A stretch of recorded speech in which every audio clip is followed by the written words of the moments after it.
Valerian and the City of a Thousand Planets is director Luc Besson's first sci-fi film in 20 years.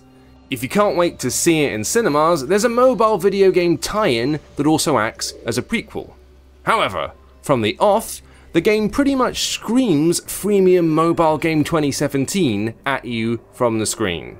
And not in the positive sense. It is essentially busy work masquerading as gameplay. A series of wafer-thin tasks, extraneous button presses, confusing menus, and abstract currencies that exist to cover for the almost total lack of substance beneath. At the game's core is Alpha, the space city referenced both by film and game title. At this point in the lore, 600 years before the events of the film, Alpha is a glorified space station on the cusp of becoming something much more important. You step into this environment, tasked with helping establish and grow Alpha, to explore the surrounding planetary systems and make contact with new alien races. The premise is pretty interesting, and the game does well to give you a sense of purpose. Mechanically though, it's kinda dull. You get an attractive map of the galaxy where you tap on areas you wish to explore, and commission a ship and crew to do so.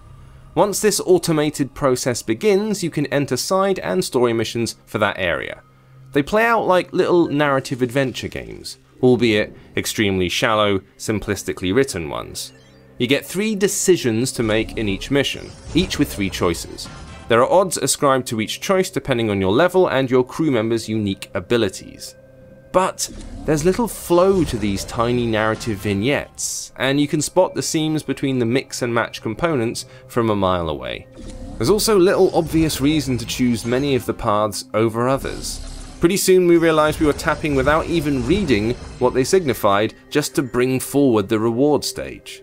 And mining digital rewards is really all Valerian's City of Alpha is about.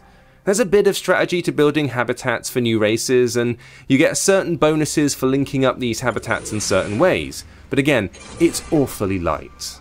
At a stretch, we could see how Valerian's City of Alpha might be useful to would-be fans of the film.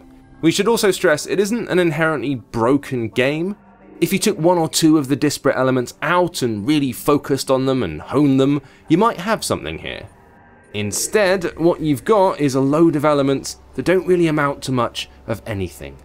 And unlike Luc Besson's films, there simply isn't enough style here to overcome a critical lack of substance.